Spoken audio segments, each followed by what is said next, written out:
Not me, dude. Friday nights, I'm sitting in my room shaking bobbleheads.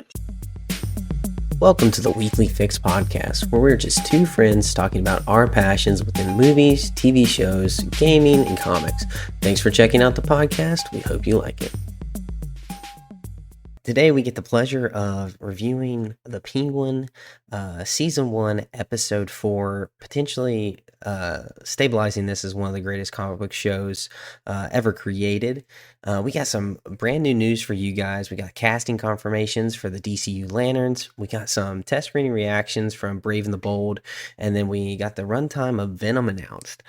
Jacob also was able to check out Agatha, so he's going to give a little breakdown of that. And we're here for it. But before we jump into any of that, Jacob, how was your weekend? How are you doing? Great weekend. We had, sadly, the finale of My Hero Season 7, so I'm a little bit upset, but luckily we do have the movie coming out. Well, I think it's already out at this point. It's been out for a couple days, so that's super cool and exciting, so I'm not too sad because I still get a little bit of enjoyment there in the anime scene. But overall, yeah, just a great weekend. Had a great church service Sunday morning. Overall, I can't complain, not one bit. That's awesome. Now, you had to work today, right? Yes, unfortunately. Scrub. No, just kidding. Columbus Day, or Happy Indigenous People Day, as I think it's renamed. But yeah, I actually got to have today off, so I had a good chill day with the family. Was able to take care of some stuff that I've been needing to do, such as change the oil in my car, and do some other stuff. So it was a really good day and a great weekend. But yeah, now let's jump right into it with this DCU news. Now, I know you're not super pumped about like casting announcements and you don't care too much, and you potentially didn't even know these people.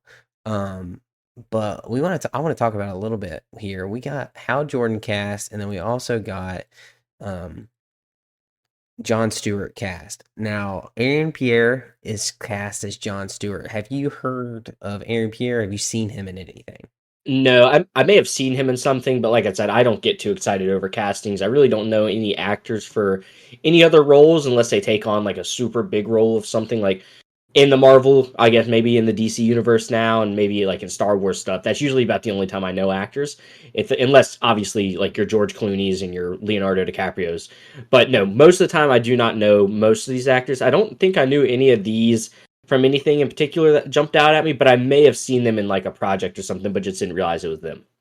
Yeah, it's definitely possible. Aaron is a pretty new actor. He kind of had a breakout performance here lately in Rebel Ridge. It was a Netflix exclusive movie, and he apparently was amazing in that. It's actually one that's on my watch list, but I haven't been able to check out yet. Kind of like a Reacher, Walking Tall kind of vibe movie. Where he comes back home and kind of has to take on crooked police. But I believe there's a little bit of race tension in that one as well.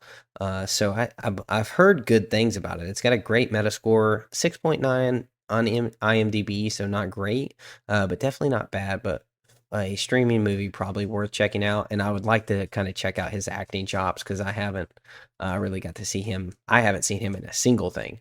I know things he's in, but I haven't seen him actually act before.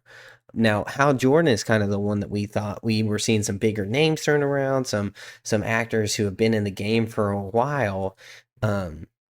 And that is he was cast as Kyle Chandler. Now, Kyle Chandler, you said you didn't recognize him either, right? No, I did not. Yeah. Now he is a much more I guess established actor, and he's been in things like Argo. He was pretty heavily in Friday Night Lights. He was in Game Night, which is an amazing, hilarious romantic comedy. I highly recommend Game Night. It's hilarious. And quite a few other projects that I've seen him in. I know he was like a side character in the Grey's Anatomy. He was like a side character in Grey's Anatomy for like 4 episodes.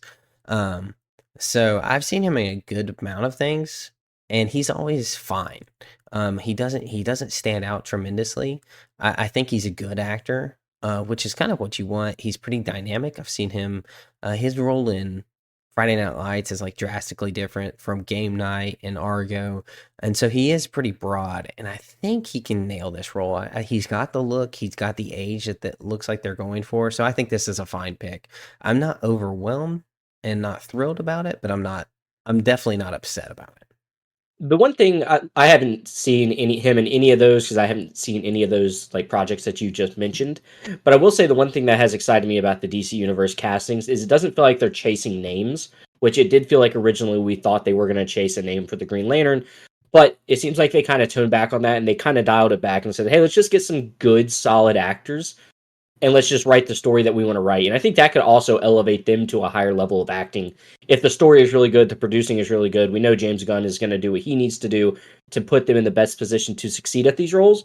So I think that's kind of been the thing for me that's got me excited about these roles is they aren't like big names. And I think that's a lot better for a DC universe starting out than if they would have gone out and just kind of done those name grabs that we kind of see a lot of studios do today. Yeah, and less people are going to the theaters for a name, I feel like. And Exactly. I know this is a show, which I'm very excited about. I think that's what is needed when you're tackling the lanterns. Um, but I agree with you. I think that is a very good positive thing for the DCEU is that it does seem like they are caring more about fitting the character right, and not just chasing a name. I know James Gunn responded to something on Twitter, and somebody said, "Did you watch Rebel Ridge and then cast um, Aaron as John Stewart?" And James Gunn responded and said, "No, I saw his test screening and casted him as John Stewart." So I thought that was pretty cool. You know, some people are like, because that was a little bit of a rumored casting when that movie came out. They're like, this guy would be perfect for John Stewart, and apparently his test screening was really really good. So that's also awesome to see. Because I love how James Gunn interacts with the community and does respond and debunk some of that stuff a lot, and he puts it out himself. So like he announced this casting on his social media, which I really like. Yeah, it's also cool because you get to see that they actually genuinely care about the project that you're working on. I think we see this in particular with Star Wars more than any of them. Like we see a lot of those producers and stuff almost be like, "Yeah, I'm doing a Star Wars project," la di da di da, just like nonchalant about it. And there's like no excitement. I'm honestly looking at Acolyte, the producer for that, Leslie, was it Headland or something like that? Who Whether you like knows? her or not, she acted like it was just not a big deal that she was getting to direct a Star Wars project, which isn't how it should be. That should be like a lifelong goal for someone to direct a franchise that's as beloved as it is.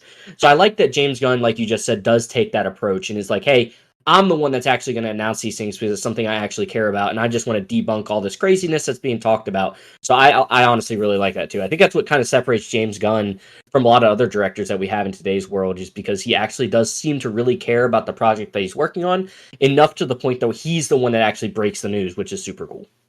Yeah. But yeah, so pretty good. Excited that that project's going forward, and hopefully we get to see who like the showrunners are and some of the directors of some of the episodes. I know some of that has been rumored, but I haven't seen anything confirmed on that. So, very excited for that project. Probably my most anticipated DCEU project. But yeah, now stepping on to maybe some maybe not so positive stuff is we did get some test screening reactions from Brave and the Bold. Now these weren't official reactions. You know, everyone who sees those test screenings has to sign an NDA, so no one can really disclose what happened or really give a reaction. But we're hearing third and second hand that this is not a great movie. How do you feel about these rumors? Well, I think it's definitely disappointing because I think recently with Marvel, I feel like we started to kind of gain some momentum with some stuff, and I think Agatha set us back. And then to hear that this was kind of going to be a little bit of a letdown, we're kind of like, man, we're really hoping to finally be getting some good projects again. And I still think some of the projects they're putting out are still good, like they're still watchable. But just to hear that the test screenings have already kind of come back in a negative light, that's never fun, especially when you already know how much this movie has gone through. You would have hoped that by now they would have started to iron some things out and it wouldn't be as rough as it's sounding like it still is. Yeah. You know, it's 5 years since um Steve Rogers gave the mantle to Sam, and now they got this movie delayed because of bad test screenings the first time. Yeah. And they reshot for several weeks to try to fix it. and then to hear it's still a mess does not give me much confidence at all that they listened to what the issues were, or maybe they were too big to fix. Yeah, I think it's just one of those things. Especially what's disappointing me is I don't know if I remember if I sent this to you or not, but we did get some news about Daredevil. And Daredevil is coming out. Like a lot of people are happy with what they're seeing. A lot of the test screening for it has been really positive. We found out that the episodes are going to be all around an hour long, which is really good. It's not going to cut it too short. It feels like Disney's finally starting to give a little bit of leeway and say, hey, if you need a little bit more time to tell these stories, you don't have to be, restricted to that 45-minute episode run line. So it's kind of disappointing though that we're seeing that, like, it's just that momentum thing I was just talking about. Like it feels like we're getting some momentum, and then we face a big setback, and then you kind of see those memes all the time where it's like, oh, we're so back, and it's like, oh, we're so dead. It kind of feels like Marvel is really stuck in that loop right now, and I'm hoping that the Brave and the Bold isn't actually as bad as it's sounding like it is, so we can really continue to gain that momentum. But man, it is so disappointing to just continually hear like, oh, this isn't going to be that great. And I'm sure whenever the next Star Wars project, Skeleton Crew, I'm worried about the test screenings for it when it starts to come out because I just don't want any more bad news for some of these franchises that we love. But it doesn't seem like anyone can get it right now. Yeah, and I completely agree with everything you do say. I do want to take 1 second and say I'm sorry for the mess up. It's not Brave and the Bold. It is Brave New World. Brave and the Bold is the new Batman film coming out in the DCU. So this is for Captain America: Brave New World. Anyone who's screaming at their car I didn't radio even right pick now up on it. for saying the wrong thing, that's my bad. But yeah, this is definitely another setback, and I'm sad for Marvel. Now, from when I'm watching the trailer and just from what they've released, to me, it seems like they have a very interesting setup, and maybe the third act will struggle. That was kind of like what I was thinking when I was watching it. I don't know if that's maybe the issue. Some people said the leader that is in this movie is either way too much. They had two separate cuts of the movie that they showed two separate groups. And one group said that they're why was the leader even in it? And the other group said, wow, there's way too much leader. So it seems like this is a lot of information to come out of a test screening. Usually we get nothing, if maybe just a little hint. So I don't even know how much we can take this like for truth. But I mean, this movie's coming out soon. It's only like 3 months away. Well, I think that's what's most concerning to me is like you just said, usually these test screenings, you just kind of hear a little bit, but it feels like we are hearing a lot. And I feel like we're hearing so much that the disappointment almost rings even more true because if people are this vocal about it already, that makes me more concerned that like, man, maybe it really is not good. Sometimes you hear these people say, oh, it wasn't good, or oh, it was the best movie you're going to ever see, because we know how social media is. Everyone wants to get those clicks, but it feels like we're just getting that from a lot of different people, and I haven't heard anything good about it. Like, I've not even heard people say that like, oh, it's still got 3 months to fix some things. It's just everyone has been outspokenly poor about this movie. So I agree. I don't know if we should take too much from it, but just how much outspoken people have been about it is what concerns me the most. Well, and we know that good news doesn't sell, No, no. and good news doesn't get clicks. And I Unless you're believe Dune the 2. person who scooped this was My Time to Shine, Yeah, who is yep. notorious for being awful at hot takes, and potentially unwarranted. What is it? Hate, kinda, I guess you could Yeah, say. unwarranted hate, but also just like throwing stuff out that's not true. He's Yeah. very unverifiable. So I don't know. Anyway, that was just something to keep on our radar that movie might not be tracking the best. Yeah. Unfortunately, because they really could use that win. Because I think regardless, Thunderbolts is going to be a knockout of the park. I'm so excited for Thunderbolts. But yeah, unfortunately, Brave New World maybe not the movie we're hoping for. Yeah, because I think this was one, like, we saw the trailer and we really got excited for it. I know in particular me, it definitely increased my excitement level for the movie. So just to hear this stuff obviously is upsetting. But I mean, at this point, I think the movie has been reshot enough. I think there's only so much they can fix. So I think we're gonna get where we're gonna get, and we're just gonna have to deal with the outcome regardless. Yeah, and it'll probably be fun. It'll probably be a fun movie. I mean, we got Red Hulk in there. You're Well, gonna be happy. You're gonna see a Red Hulk hit something. So no, dude, I'm telling you, it'll be a 10 out of 10 for me if Red Hulk, and the Green Hulk, go at it. Like that's what I'm wanting. So I love it. I love your thrill of action. Have you watched Have you watched John Wick? I have watched the first one. I actually haven't watched the others, so Dude, it's there's definitely even something I more need action to. in the others. I feel like that's like your go-to franchise. Like I John do Wick love the is your Mission number Impossible one. movies. Like those are like up there. Like I love the Mission Impossible movies, and I'm pretty sure like they're kind of got that similar vibe. I know John Wick's got a lot more action, Oh, but for sure, I and don't a know lot more something. realistic. Yeah, some of those I love those action movies, man. They get me going. I love Yeah. A- them. Action, baby. Well, an action movie that's coming to theaters pretty soon. In 2 weeks is Venom. We got the runtime for this. Now, we got it. It's an hour and 35 minutes, and you Yeah. said, "Wow, like 5 minutes longer than a Rings of Power episode." Yeah, dude, this for me, like people that are excited for this movie, this screams red flag. And like I know you're probably not going to agree with that, but I'm going to watch the new My Hero Your Next movie. That's an anime movie and it is longer than this Venom movie is going to be. And that's just something like this is the big finale for Venom and we're getting an hour and a half long movie. I mean, I'm sure there's people that are going to disagree with this take, but that screams red flag for me, especially with Sony coming out and saying, like, this isn't the end for Noel. Like, this is just the beginning of him. So, like, are they just going to cut Venom short for his last movie? And I don't know. Me personally, like, I wasn't super excited for this because I haven't seen the other two. And hopefully I get around to it before it comes out so we can go see it together. But I don't know. That screams red flag for me. It doesn't scream red flag for me, because that has been traditionally what the Venom movies are. They have been traditionally shorter. Okay. Uh, and I also am kind of sick of the every movie has to be 2.5 hours long. So I do think this is maybe a slight correction, but I don't mind a movie being a little bit on the shorter edge. Like it makes it more rewatchable. It makes it easier to throw on quickly during a weeknight. So I personally don't hate this at all. Now I love long movies. I can sit down and stay up way past when I should be going to sleep and watch a longer movie. That's not an issue either. As long as it's good storytelling, good pacing. I don't like making things long for long sakes. Now I will say Venom 2 Let There Be Carnage was cut short. There was 100% way less carnage than there needed to be. Like he needed to be in that movie more. And it did probably suffer mainly from its runtime. Now I think the writing for Woody Harrelson was just ugh, so sad because he could have just absolutely destroyed Carnage. He was very good pick for that, and the material just did not deliver. Now the scenes that it did, it was very good.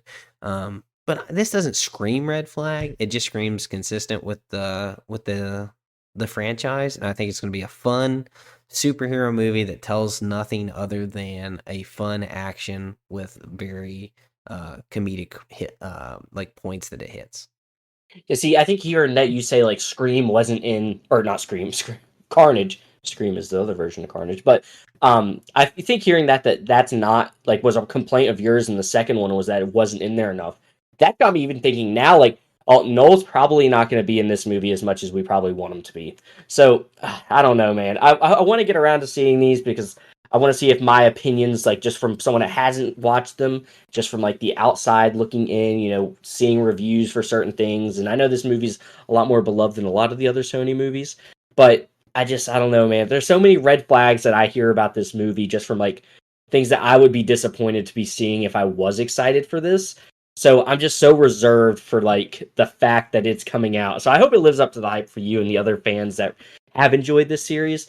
But I just can't imagine like your final time getting to see this series that you might like only being an hour and a half. That would just be so Well, disappointing for me. so I think this is the last dance for Eddie Brock, not for Venom.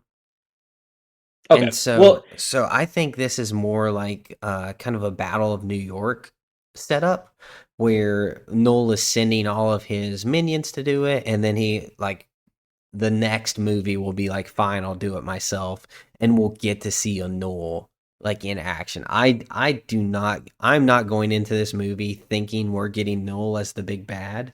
I think we're going into this movie seeing Noel controlling from the outside and then getting frustrated and taking up his sword and coming in the future. Yeah, I mean that wouldn't be terrible, but I just feel like with the little hints of Noel that we have gotten, I feel like it will be disappointing if he's not in the movie much. Yeah, and I can see that for some people, but personally, I just don't expect that, so I can't be disappointed from it. Yeah, that's fair enough. So, but yeah, so runtime for Venom. So, shorter movie, Jacob, you should love it. Um, Dude, no, if it's a movie, I want to get my money's worth. If it's a show, let's not do the hour and a half long episodes. yeah, That's too much I for a got show. you. I got But you. Yeah, we're all well. Something you didn't have an hour and a half to watch. Agatha, you now remember last week I said I was bowing out of Agatha. It just wasn't for me. Didn't feel right watching it, having it on my TV in my house. So Jacob, what did you think of the latest episode of Agatha? I think for you, I think you might have made the correct choice for yourself in the context of like the possession and like the demon-esque type stuff, because we did get more of that this episode. And I'll go ahead and say for any of you guys that are still watching Agatha, there are going to be spoilers. I'm not going to beat around the bush. I'm just going to get right into it because it's just something we kind of want to go ahead and get through and move on to the next segment of the podcast. But we did have some more of that. We did get to see Agatha's trial. Like this was her first trial for herself. And we got to see her mother, who, if you guys are familiar, her mother was one of the people that condemned her to be killed.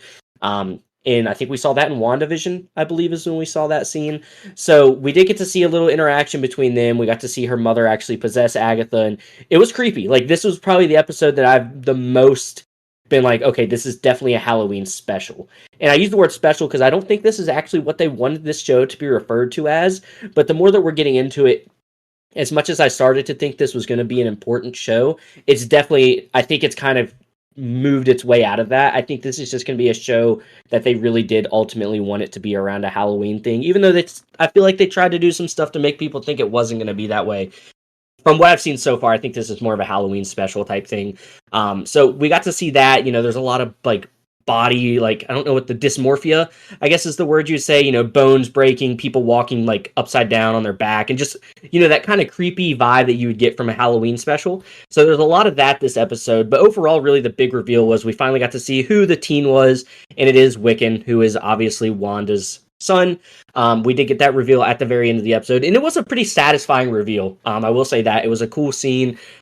We did get to see Agatha kind of confront it a little bit, that she does come to terms with the fact that it's not her son. We see a really, probably the best acting that we've gotten in the show was a little conversation that they had, the teen, or now Wiccan and Agatha. It was a really fun scene to kind of see them interact with each other, and that's when Wiccan finally reveals himself with who he is. So I think those are the best parts of the show. I definitely don't think you made a bad choice bowing out, but this episode did tone back on, the homosexuality of it all. Like, there was no hints at it at all in this episode, besides maybe a couple looks between Agatha and Aubrey Plaza's character, which I don't remember what her name is. So, Rio? yeah, Rio. So we did see a couple looks of them like kind of looking at each other, but it was definitely a tone back, which is kind of what I was expecting. I kind of mentioned that last episode, that I feel like they kind of got a lot of that out of the way, and they're going to try to actually progress the story. And this episode did progress the story, but it did spend a lot more time trying to spook you out a little bit. So I don't think, like I said, don't think you made a bad choice bowing out of it. But if you were looking to start watching it again, this episode wasn't as bad as I think the previous ones were. Okay. Well, that's good, but yeah, I kind of just get as much enjoyment hearing what happens rather Yeah, than watching it, because I was interested in the story, but I wasn't enjoying watching it, which yeah. I know that's like almost an odd contradiction to say. But I want to know what happens without watching it. So hearing your synopsis was actually like super enjoyable. Yeah, I'll do the dirty work because There you it's go. definitely not super enjoyable. Like I said, this episode was better than I think the past couple had been. It did kind of tell us a little bit of stuff. I'm interested to see how they move the story forward, going ahead and telling us who Wiccan was. That's something I would have expected them to do, maybe for a finale or something, because now we're gonna have to figure out how this is all gonna intertwine and things like that. I think ultimately Wiccan is on the road, because I saw a tweet today, I think it was, where there's a scene where Wanda says like all roads lead to me or something like that. I forget how the wording of it was, but I think that's ultimately why he is on the road, is he's trying to find where his mother is. So I think that's going to Okay. be a cool reveal. I know my wife is excited for that, just because there's an opportunity that Scarlet Witch will be in it, because she loves Scarlet Witch. But Absolutely. yeah, so I think that'll be cool, is if we do get some sort of reveal at the end of the show as to what happened with her, because we really don't know anything about where she's at right now after Doctor Strange. So I think that would ultimately be the reason why you watch the show, is it's going to tell us where the Scarlet Witch is. But again, that's obviously not a reason to watch an entire show when you can just be told, oh, she made it out of that falling, whatever, that mountain that fell on top of her. She's good, you know. So I think that's ultimately going to be the big reveal of this show. So yeah, if you guys don't want to keep watching it, I don't blame you. I think this episode definitely further solidified the fact that I don't think it's going to be super important to watch for, like, you know, sake of completing it. But they could throw a spin in there. I still think there's one out there that I think they're going to explain here in the next episode or two. Okay. But we'll see what happens there. Well, cool. Well, that sounds pretty interesting for maybe a potential spin in the future. And if they do bring Scarlet Witch back in this show, that'd be crazy. I feel like she's too popular of a character to do that. But Yeah, if I I had to don't guess, see it'll why be they wouldn't.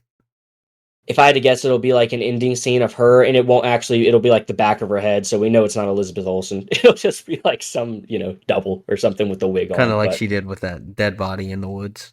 yeah, literally. So it'll probably be something like that. Okay. Well, a show that I am thoroughly enjoying, maybe more than any show I've watched in a very long time, is The Penguin. Episode 4. Now, Jacob, we have some discussion to do with this show. We talked about it over text a little bit, but this may be the greatest comic book show we're getting.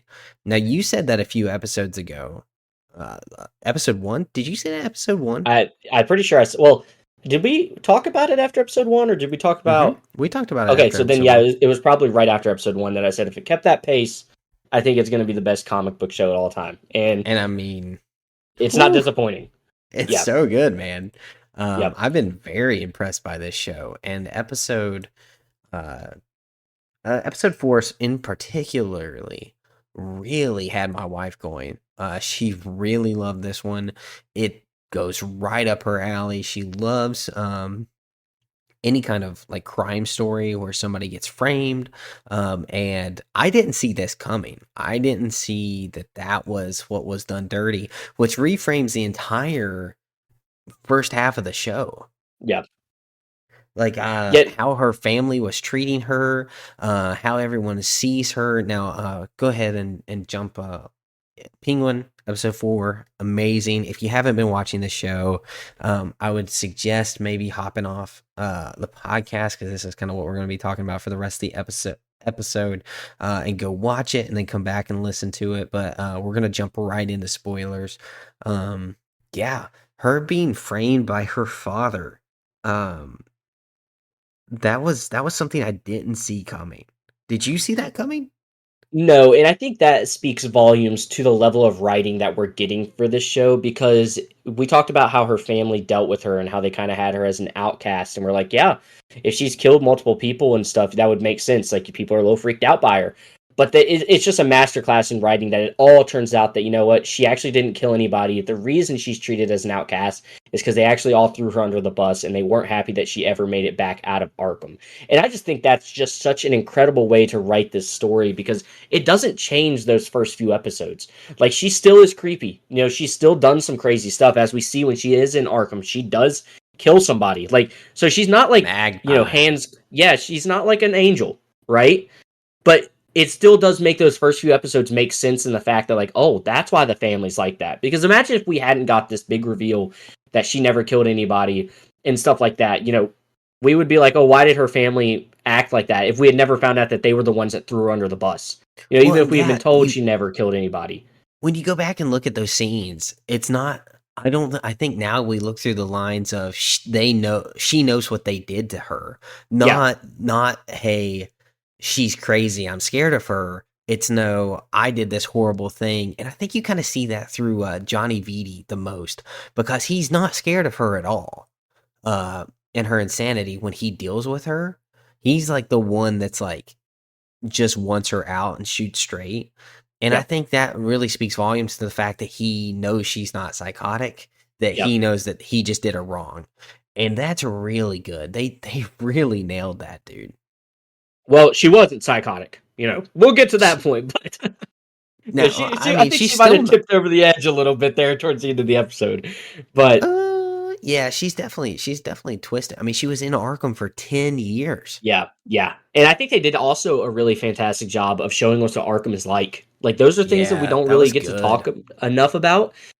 I think they did such a fantastic job. Arkham's supposed to be this nasty place where just insane people are kept, and they did such a good job of displaying that. We even saw how the cops were crooked, the doctors were crooked inside of Arkham. It really was just a fantastic way to write something that is as beloved as it is. I mean, Arkham has such a big impact on the Batman universe, and I think they executed it flawlessly. Well, and even outside, stepping outside of how well they executed it in Gotham, I mean, take that one step removed, and somebody tells a lie on you that gets reported to the cops, and then no matter how much you deny it, it doesn't matter. It doesn't matter whether you did it or not. The more you deny it, the more it looks like you did it. And, she keeps saying that she's not crazy, but when she keeps saying that she's not crazy and trying to explain that her father framed her for a murder he committed, I mean, it sounds crazy. Hmm. And so she's like on the edge, but I mean that happens in today's society. Like people will frame people and there's no way to prove that they didn't do it. I know that happened a lot during the height of the Me Too movement, and there was just nothing you could do. I know there was a friend, um, not a personal friend, but a friend of a friend who got accused of something when he was younger. He didn't do it at all, and he got put in jail for like 10 years because of it. He's still serving. Um, and so I know like they did a really good job of Gotham, but that's something that happens today. It even makes it more scary that it could happen. Well, and I talked about this when we were texting. Like that's what makes this show better than some of the other things that we've gotten when it comes to comic book shows, is because those things can actually happen. I mean, how often do we hear about? I wouldn't say how often because I don't think it's super common. It's probably more common than we actually hear about it because I don't think a lot of this stuff makes it to national media. But you hear about someone that was arrested 30 years ago for a killing that they didn't commit, and it finally comes to light like all the evidence was wrong. This person's been wrongfully in jail for 30 years.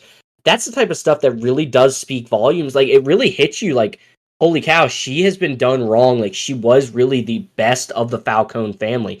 She was making these trips to try to prevent other women from committing suicide because ultimately that's what she thought she was fighting for, because she didn't think her dad was the one that killed all these women. So I think it's just really a spectacular way of kind of tying it into real life and making it so believable because it's things that we actually do hear about in our like everyday life. Yeah. Which, oh man, it's terrifying. It's terrifying It how is. easy it is to just kind of lose it because somebody didn't tell the truth. Um, but man, she definitely had some psychotic breakdowns in there. What they were doing to her. You said painted an awesome picture of what was inside of Gotham. Absolutely.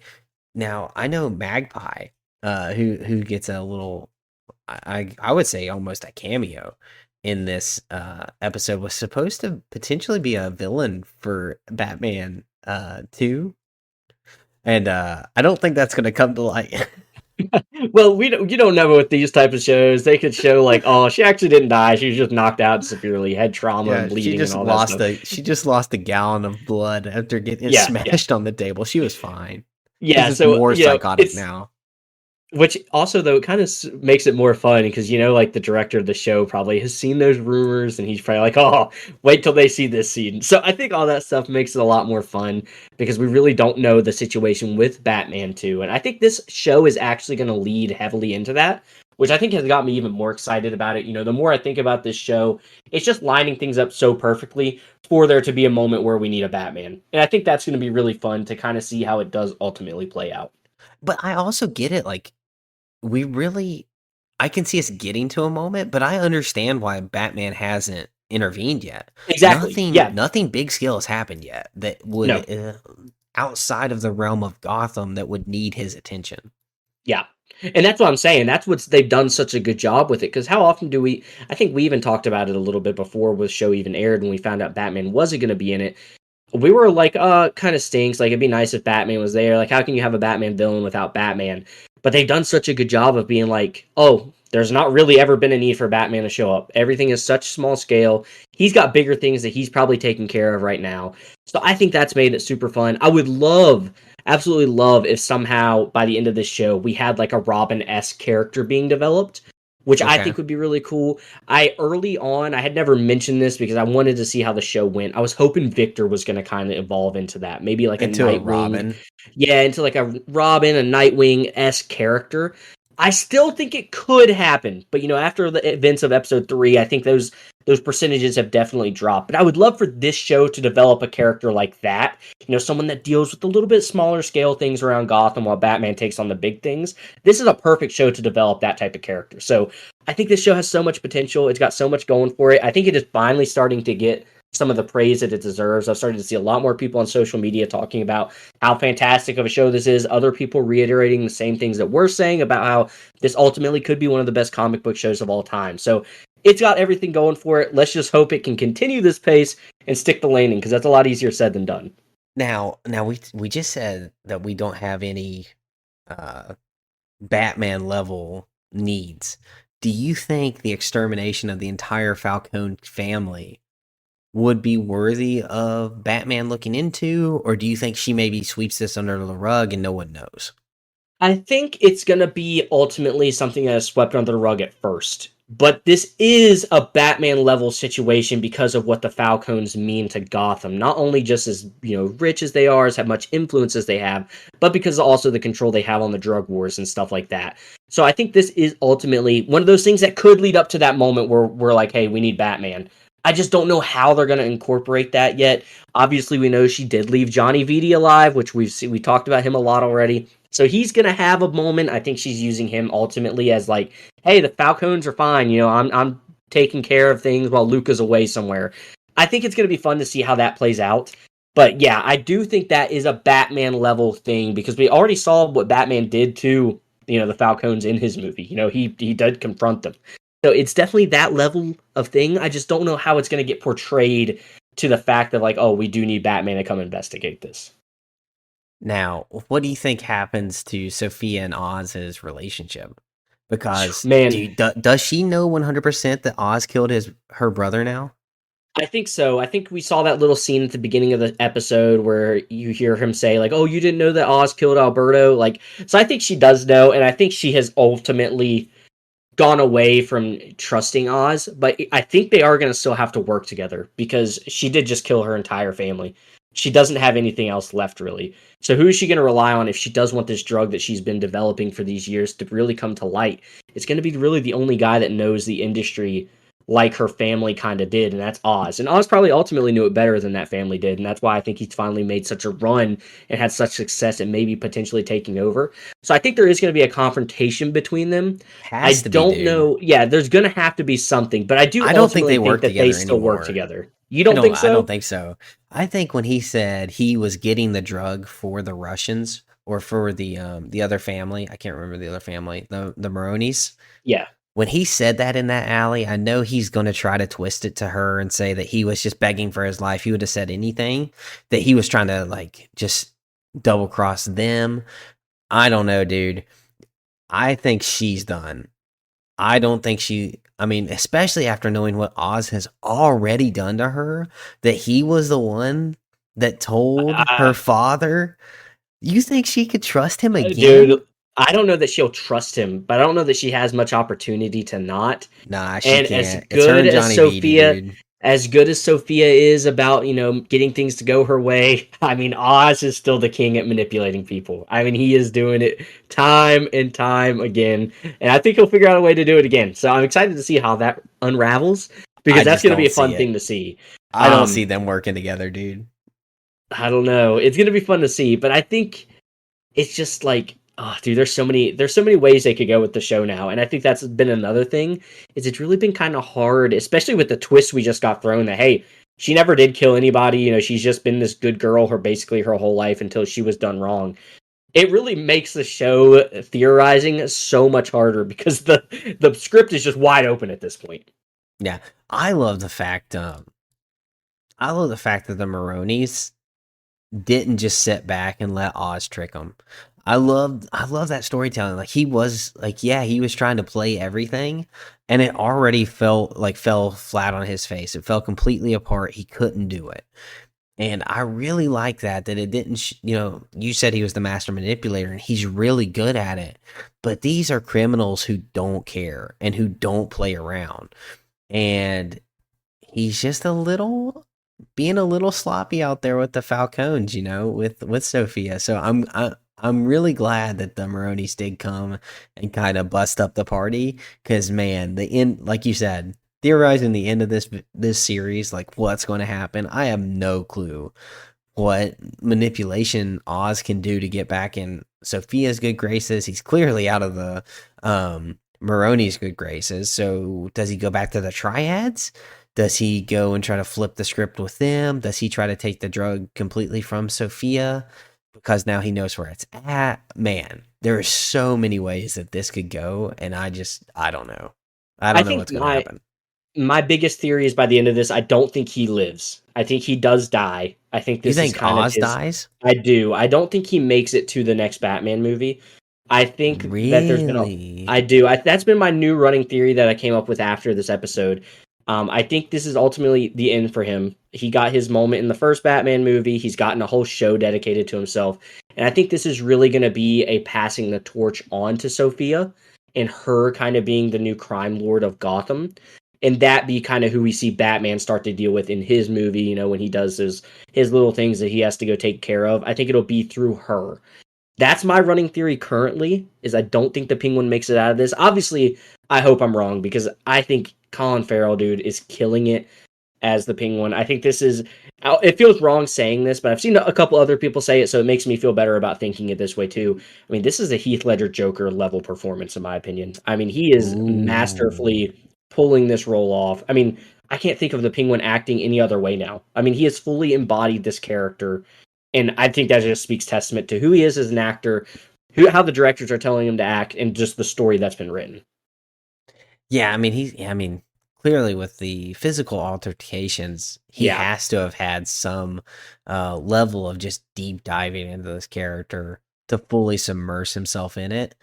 And I mean, Heath Ledger level, it's I getting there, mean, man. I it's mean, if he, close. I mean, it's getting. it's I'm not just saying the it's holy better. grail, dude. It is getting there, though. I mean, you can say it's not there, and I wouldn't fault you for saying it's I'm not not there. saying it's not. I'm just saying, But man, it's a valid comparison, and again, it has to keep this throughout the rest of the series. If it falls flat, I think that puts all that to sleep immediately. But if it keeps at this level and he continues to act the way that he's done, and just, I mean, it's right there to be on that level, and I think that's what makes it so fun. I think it's tough because he's not a good villain. Like he is kind of like the scum at the bottom who doesn't get the stuff done as well. And, Heath Ledger was like the entire threat. And I don't feel like Penguin's like a Batman level Well, threat and right I'm not even, now. yeah. So I don't think it's fair to compare like as a It's villain hard. type. It's hard I to think I'm villain. saying more so as like an acting level in a comic book role Oh, and is where I'm. I completely Yeah, get what you're saying. I I just yeah. like, man, there's a difference in presence though, and oh man, every time Heath Ledger is on screen, I mean there Dude, is I'm oh starting to man. feel the same way about Oz though. Like when he's on the screen, I'm like always watching what he's doing because I feel like he's gonna sneak something. Just the way he walks, he fully embodies like the Penguin. Dude, it's right there. Like again, not saying it's better, but I It's think the great. comparison It's is great. starting to be fair. That it's like, oh, you know what? It is really it's really good. Like, He's probably had more screen time than Heath Ledger oh, did. I'm sure he has at this point. Yeah, Yeah. I personally for the show, I mean, he has been phenomenal. There's no arguing that. And I'm very excited to see where it goes. But man, oof. This was great. Now, I did yeah. want to talk a little bit. You said that this is probably your favorite already. Potentially over some of like Loki, Mhm. Daredevil, Punisher. Are you still feeling that way? Yeah, absolutely. I think that even further solidified after this episode because this was like, I don't know, did you expect a flashback episode like this? So there was a potential. I was so excited for what was happening. I didn't actually expect it. Yeah. I knew that we'd probably get some flashback for Sophia. I just didn't expect it to be right now. Yeah, Um, and especially and with his like the majority of the episode was a flashback. I would say the entirety of it was a Yeah. character study on Sophia. Hmm. And And so, I love the character study because last episode was a character study on Victor. yep. This episode was his character study on Sophia. And I mean, that's just a beautiful storytelling. Like what they're doing to really fully frame these characters that I mean, the show is about this entire organization in gangsters in Gotham. It's not just the Yeah. Penguin show. It is gangsters in Gotham. Could Yeah. be another title for it. And so, man, this to really do such a deep dive on her. I mean, I think this episode was a 10 out of 10. Hmm. I don't And think this could be better for a I told Chelsea, I said that could just be a standalone. If you didn't watch any of the show at all and you just watched episode 4, you would love it. yeah, If you love story writing.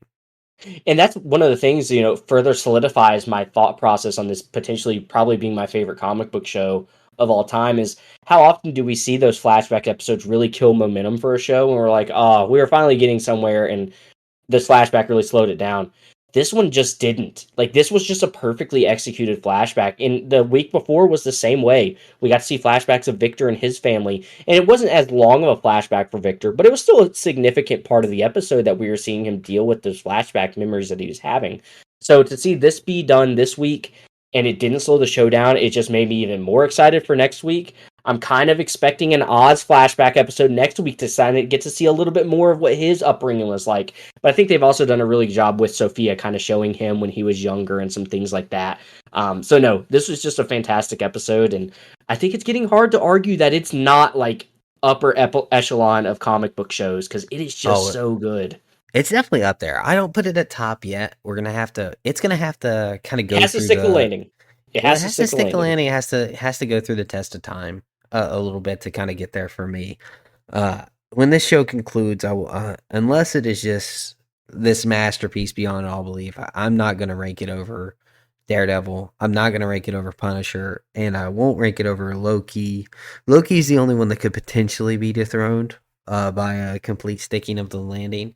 But man, it's gonna have to do some pretty special stuff. I did want to say, like you said, flashback episodes generally derail because we're getting somewhere, and I just love the fact that it seemed like Sophia's character didn't have a backstory that needed to be explained. Like they kind of explained that she was a psychopath, that she's been in Arkham, and that she killed all those women, and it really didn't tease at all that there was a mystery to be told there. They didn't Hmm. they didn't like tease this episode at all, and I love that. I love that we just got thrown into this surprise of an episode without any teasing, and I think that's so hard for shows to do now. Is they're like, hey, I just want to let y'all know, like, there's something special in the works, like this isn't true. But like this show didn't do that. This show just told a fantastic story, and I am so happy that we're getting this show in this quality. Uh, Definitely worth my Max subscription. I'll tell you that. Right? Like I didn't have one up till this point, Yeah, no, and I didn't either.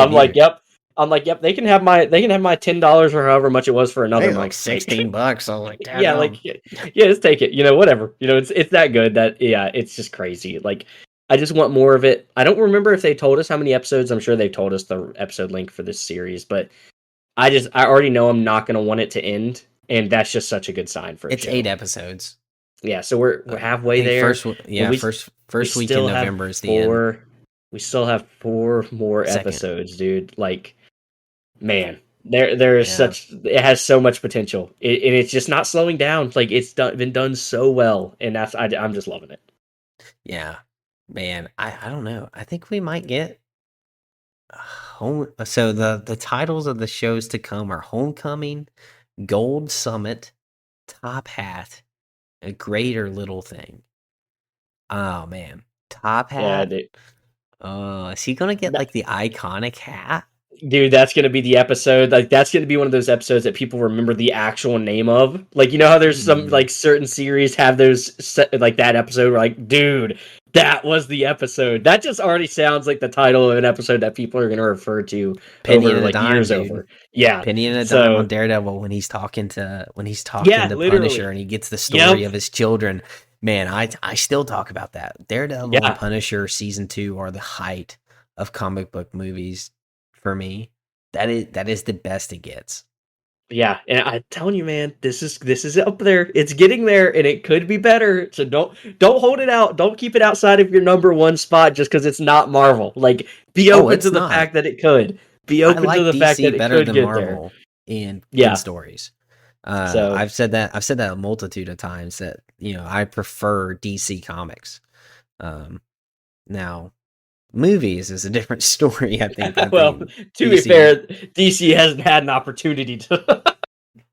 They've tried and they've failed a lot of times, but Yeah, well, they've I had think the this is. opportunities. They've just Oh fumbled yeah, the yeah. bag.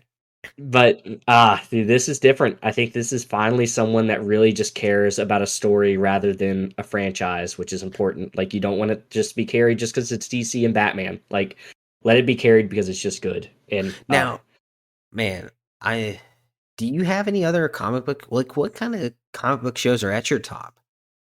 I think you've touched them. I don't think there's. Is I think that those it? ones are. Yeah, I think those are just so. And I don't even think it's close. Like those are so far and above all the other comic book shows that like it's not even really fair to compare them. Have you Like seen Star Jessica Wars. Jones? Yeah, I wasn't the big. It was good, but it wasn't like Mm, it's not in that level in my opinion. Like okay, it's not up there. And obviously I don't really consider Star Wars like a comic book because it was like a movie thing first, and like they have comic right. books now. Like Andor's up there, but it's not even at the level of what we're getting right now with Penguin and what we've gotten with Daredevil and Punisher and Loki. I think Loki is right up there. I think Loki and Andor are very close for me. And then the next level up is like Daredevil, Punisher, and Penguin. And those ones are the ones kind of battling it out to see how that top three is gonna shape up. And then Echo, obviously. But no, obviously Echo's at the bottom of the barrel there. But no, I think those are the three battling it out for my top spot. Yeah, I think that's where I'm at with that. Okay, okay. Man, I don't know. I think Daredevil's. We'll have to do a comic book show ranking Yeah, for sure. after this concludes to kind of put my thoughts into give some rating criteria because I do, man, watching the show is pretty impressive. Pretty impressive. And it is also easy to succumb to recency bias. Like we're literally getting new episodes right now, so it is easy just the excitement level to be kind of be taking over. But I've been thinking about it a lot, and it is just so good. Yeah. Well, I mean, I'm so excited for Sundays at 9. Like Yep, I me am too. very excited. Like 9 o'clock hits, we're turning the Penguin on.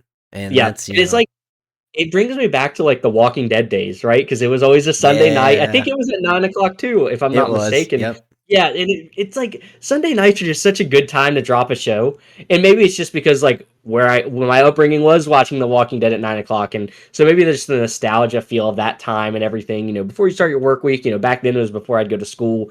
Like it's always just so exciting to close your weekend off with something like that.